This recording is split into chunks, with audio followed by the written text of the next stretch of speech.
মাখি বা বিভিন্ন ধৰণৰ সম্পদসমূহ দেখুৱাব সো যি জিলাত যি সম্পদ ওৱান ডিস্ট্ৰিক্ট ওৱান প্ৰডাক্ট আৰু সেই জিলাৰ থলুৱা কাৰিকৰীসকলে প্ৰস্তুত কৰা সামগ্ৰীসমূহ ইয়াত বিক্ৰী হ'ব তাৰমানে এটা হ'ল ষ্টেট এম্পোৰিয়াম এটা হ'ল ডিস্ট্ৰিক্ট এম্পোৰিয়াম তাৰ লগত বিভিন্ন ৰাজ্যৰ পৰা মাজে মাজে প্ৰদৰ্শনী আহে ইয়াতে তেওঁলোকৰ থকা খোৱাৰো ব্যৱস্থা থাকিব আৰু প্ৰদৰ্শনীৰো ব্যৱস্থা থাকিব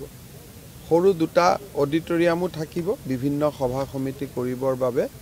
আৰু এই ধৰণে ইউনিটি মলটোৰ কল্পনা কৰা হৈছে এটো মোদী ডাঙৰীয়াৰ সপোন আজি আমি ইয়াতে আৰম্ভ কৰিলো আৰু আমি এটোত খুব কম সময়ত ইয়াক নিৰ্মাণ কৰিব খুজিছো অহা বছৰৰ ভিতৰতে আমি ইয়াক নিৰ্মাণ কৰি সম্পূৰ্ণ কৰিম কাৰণ ইয়াৰ বাবে প্ৰয়োজনীয় পুঁজি ভাৰত চৰকাৰে আমাক ইতিমধ্যে পঠাই দিছে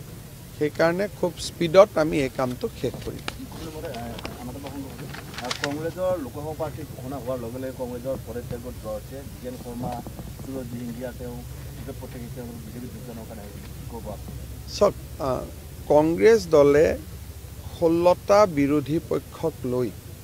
তেওঁলোকে এটা ৰাজনৈতিক মিত্ৰতা কৰাৰ দাবী কৰিছিল তেতিয়াই মই কৈছিলোঁ যে বিজেপিৰ যিটো উন্নয়নৰ ধুমুহা তাৰ সন্মুখত মিত্ৰতা তিষ্ঠি থাকিব নোৱাৰে আজি প্ৰমাণ হ'ল মিত্ৰতা ভাঙি গ'ল এতিয়া বিজেপিৰ যি উন্নয়নৰ ধুমুহা তাৰ সন্মুখত কোনো এজন প্ৰাৰ্থীও তিষ্ঠি থাকিব নোৱাৰে মইতো আগতে ভাবিছিলোঁ যে 3টা সিটত প্ৰতিদ্বন্দিতা হ'ব কিন্তু নগাঁও আৰু কৰিমগঞ্জতো ইমান দুৰ্বল প্ৰাৰ্থী দি দিলে যে এতিয়া মই ভাবোঁ যে বিজেপি প্ৰতিদ্বন্দিতাত আহি গ'ল যোৱা কালিলৈকে মোৰ মনত বিশ্বাসটো কম আছিল এতিয়া নগাঁও আৰু কৰিমগঞ্জতো আমি প্ৰতিদ্বন্দিতালৈ উভতি আহিলোঁ অৰ্থাৎ যি মই 11টা সিটৰ কথা কৈ আছিলোঁ এতিয়া প্ৰতিদ্বন্দিতা 13টা সিটত হ'ব আগত 11টা সিটত হোৱা কথা আছিল এতিয়া প্ৰতিদ্বন্দিতা 13টা সিটত মোৰ মতেদি তেওঁলোকে শূন্যৰ ফালে গতি কৰিছে যদি ধুবুৰীত আমি প্ৰতিদ্বন্দিতা বহুত চেষ্টা কৰিম কিন্তু ধুবুৰীত হ'লেও মই ভাবোঁ যে প্ৰতিদ্বন্দিতা মূলতঃ UDF আৰু কংগ্ৰেছৰ মাজত সীমাবদ্ধ থাকিব বাকি কৰিমগঞ্জ আৰু নগাঁৱত মই ভাবিছিলোঁ যে বিজেপি তৃতীয়ত থাকিব কিন্তু এতিয়া কালি প্ৰাৰ্থী তালিকা ঘোষণা কৰাৰ পিছত বিজেপি প্ৰথম অভিমুখে এতিয়া ধাৱমান হৈছে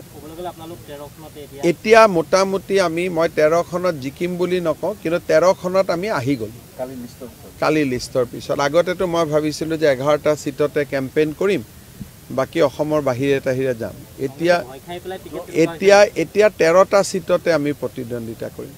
এতিয়া ভয় খাই হ'ল নে আমাৰ পৰখতে হ'ল সেইটো পিছত ৰাইজে গম পাব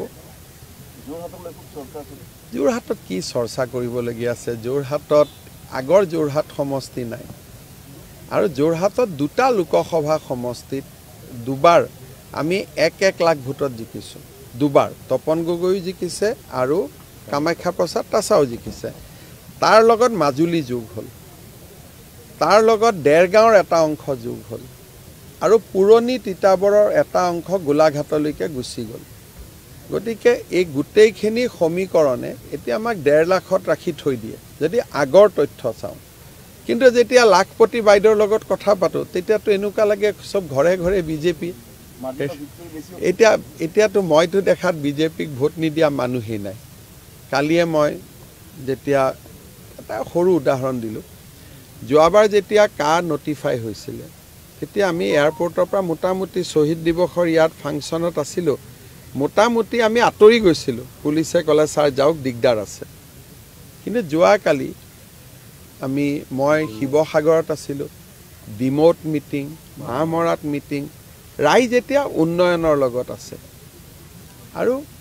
এজন সফল সংসদৰ কাম নৰেন্দ্ৰ মোদীক গালি পৰা নহয়তো অসমৰ কাৰণে কি আনিব পাৰিলোঁ সেইটোহে ডাঙৰ কথা গতিকে বহুতে সফল সংসদক মোদীক কিমান গালি পাৰিলোঁ সেইটোলৈ মানুহে ভাল পাৰ্লিমেণ্টেৰিয়ান বুলি ক'ব খোজে কিন্তু মোদীক পৰা প্ৰতিটো গালি নিজৰে ক্ষতি হয় নহয় আজিলৈকে আপোনালোকে কওক যে অসমত সেমিকন্ডাক্টৰ ৰিভলিউশন হ'ব লাগে ইণ্ডাষ্ট্ৰিয়েল ৰিভলিউশন হ'ব লাগে তাৰ ওপৰতো সংসদত কোনেও কথা পাতা নাই দিনে ৰাতিয়ে সংসদত গৈ পেলাই মোদীক গালি পাৰি আছে আমাৰ অসমৰ দুই এটা সংবাদ মহলে কৈ দিছে আৰে ইমান ভাল হ'ল আৰু প্ৰধানমন্ত্ৰী গালি পৰা সংসদজন ৰাজ্যৰ কাৰণে ভাল হ'ব পাৰে নেকি তেওঁ বেয়াহে হ'ব হয় নহয়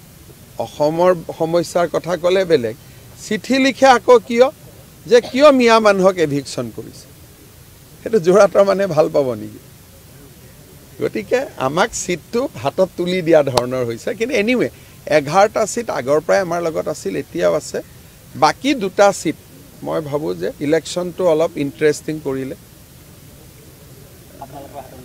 আমাৰ ইন্টাৰেষ্টিং কৰিলে বুলি কওঁ মই জিকা বুলি বা হাৰা বুলি ক'ব নাযাওঁ 11টো থিয় হৈ আছোৱেই বাকি দুটা সিটো মুকলি কৰি দিলে যেটো বন্ধ হৈ আছে